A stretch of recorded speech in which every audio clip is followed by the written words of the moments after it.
স্বামী। একটা মেয়ে মানুষের দুইটা পুরুষ মিলে মারতেছেন। আপনাদের ঘরে কি মা বোন নাই?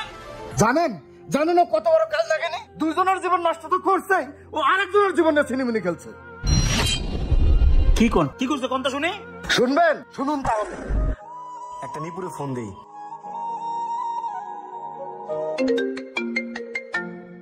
এই জীবন ফোন দিছে।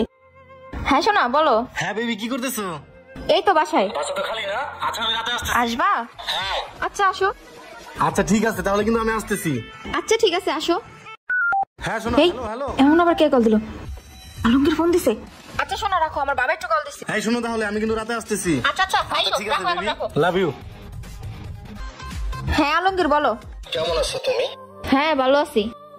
আচ্ছা শোনো, আমাদের যে একটা জমি রাখার ব্যাপারে টাকা পাঠানোর কথা ছিল, টাকাটা কি তুমি পাঠাইছো? টাকা পাঠাইনি, তবে তোমার জন্য একটা খুশির খবর আছে। কি খুশির খবর? তুমি কি আমার জন্য আরো গয়না কিনছো? আরে না, আমি 2 সপ্তাহ ছুটি নিয়ে বাংলাদেশে আসতেছি।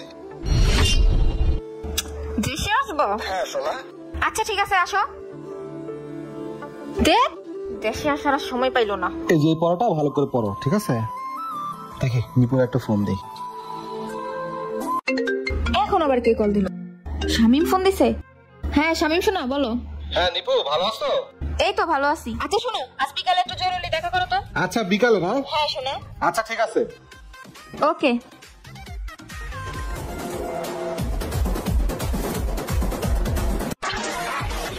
পড়া শেষ হয়েছে এটা? আচ্ছা এখান থেকে শুরু করো। সরি শোনো, একটু দেরি হয়ে গেল। It's okay, no problem. তা বলো এত জরুরি তলব কেন? শোনো, বাবা মার সাথে ঝগড়া করছি, বাসায় আর থাকা যাবে না। এই শোনো না, তুমি আমাকে দূরে কোথাও নিয়ে চলো। কি বলো? সাধারণ একটা টিউশনি করি, কয় টাকা বা পাই? না না না, আমি এত বড় রিস্ক নিতে পারবো না। আরে তুমি এত টেনশন করতেছো কেন? শোনো, আমার কাছে নগদ কিছু ক্যাশ আছে আর কিছু স্বর্ণ অলংকার আছে। টাকাটা দিয়া তুমি একটা ব্যবসা শুরু করো, এভাবেই আমাদের লাইফটা সেটেল হয়ে যাবে। তুমি আর না করো না প্লিজ। আচ্ছা ঠিক আছে, তুমি কাল সকাল 10টার সময় স্বর্ণ অলংকার টাকা পয়সা যা আছে সব দিয়ে বাস স্ট্যান্ডে চলে আসবা। ওকে ঠিক আছে, তাহলে আমি আসি। আচ্ছা ঠিক আছে। এটাই সুযোগ টান মারার।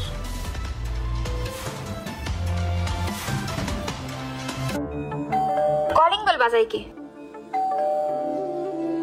আসো আসো, ভিতরে আসো। চালু করে ঢুকো। দিয়ে আশেপাশে কেউ আসেনি? না নাই, দরজা লাগাই দাও। আরে শোনো, ভালো আছো তুমি? আসো ভিতরে আসো। আসো বসো বসো। আরে বেবি, তোমার চেহারার এই অবস্থা কেন? তুমি তো অনেক শুকাই গেছো। আরে আর বলো না। কি ব্যাপার বেবি, তোমার মন খারাপ হয়ে গেল? কি হয়েছে বলো আমারে। শোনো না বেবি, আমার 5 লাখ টাকা লাগতো বুঝছো, একটা জমি রাখবো, ঠিক আছে? তুমি আমাকে 5 লাখ টাকা দাও, আমি তোমার 2 দিন পরেই দিয়ে দিব। 5 লাখ টাকা? আরে তুমি তো কোনো করতেছো কি লাগি? জমিটা রাখলে তো এই জমিটা আমাদেরই হবে। তুমি আজ 2-3 মাস ধরে আমার বাসায় আসো, আমার যা আছে সবকিছু তো তোমারই। আচ্ছা ঠিক আছে, আমি তোমার ম্যানেজ করে দিয়ে দিবনি। সত্যি তুমি আমাকে দিবা? হ্যাঁ, ওরে আমার সোনা রে। আচ্ছা ঠিক আছে, তুমি বসো, আমি তোমার জন্য চা করে নিয়ে আসি। আচ্ছা ঠিক আছে।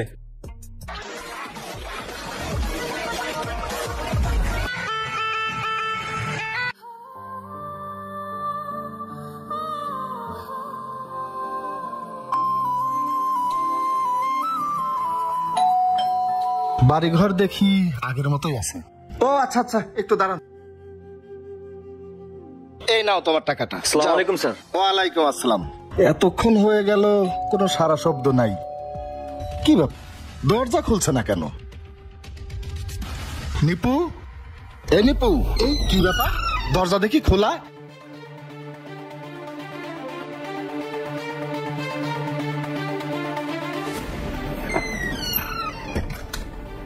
নিপু, নিপু, ঘরে মানুষ নাই, টিভি চলতেছে। এই নিপু, নিপু কই গেল? এই নিপু, বাথরুমেও তো নাই। নিপু, নিপু, আলমারি খোলা কেন?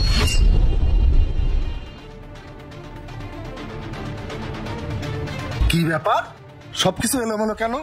হায় হায়, আমার টাকা পয়সা স্বর্ণ লাগদার কিছুই নাই।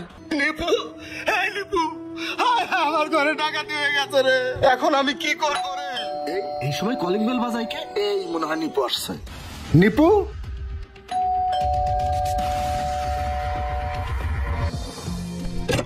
এই নিপু আসছে মনে হয়। আপনি কে? আমি তো এই ফ্ল্যাটের মালিক, নিপুর কাছে আসছি। আপনি কে? আমি তো এই ফ্ল্যাটের মালিক। আপনি এই ফ্ল্যাটের মালিক? তাহলে নিপু আপনার কি হয়? নিপু আমার স্ত্রী।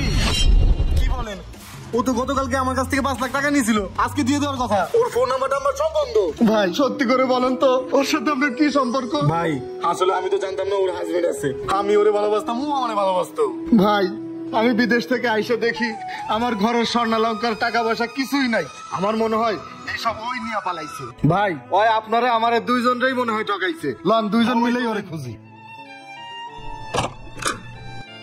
সবই তো শুনলেন, আমি প্রবাসে থাকি, আমি ওর স্বামী। আর প্রবাস জীবন যে কত কষ্টের জীবন যারা প্রবাসে থাকে তারাই মাত্র জানে। আমি তিল তিল করে গড়া সম্পদ ওর নামে দেশে পাঠিয়েছি, আর আমার টাকা দিয়ে জমি কিনে সে নিজের নামে জমি নিয়েছে। আমার ঘরের সমস্ত স্বর্ণালঙ্কার নিয়ে আরেকজনের হাত ধরে পালিয়ে দেওয়ার চেষ্টা করছে। পাশে যে ভদ্রলোককে দেখছেন ওর কাছ থেকে এই দেখেন এই যে 5 লক্ষ টাকা দিয়ে প্যাকেজে টাকা। ওর কিসের অভাব? ও যখন যা চেয়েছে আমি তাই দিয়েছি। এটা ওর বয়ফ্রেন্ড, সে এখন 2 পুরুষেও খুশি না, সে যাচ্ছে অন্য পুরুষের কাছে। ভাই ওকে জিজ্ঞেস করুন ওর মন আসলে কি চায়। উনি কি বলতেছে? উনি আপনার স্বামী আর এটা আপনার বয়ফ্রেন্ড? না মানে ভাই, ওই সত্যি করে বল, তুই আমার কাছ থেকে টাকা পয়সা নিস নাই? ভাইরে সত্যি করে বল। চুল ছাড়েন, আমি কইতাছি। ভাই আমি আসলে শামীম নামের একটা ছেলেকে খুব ভালোবাসি, আমি তার সাথে পালিয়ে যাওয়ার জন্য এরকম করছি ভাই।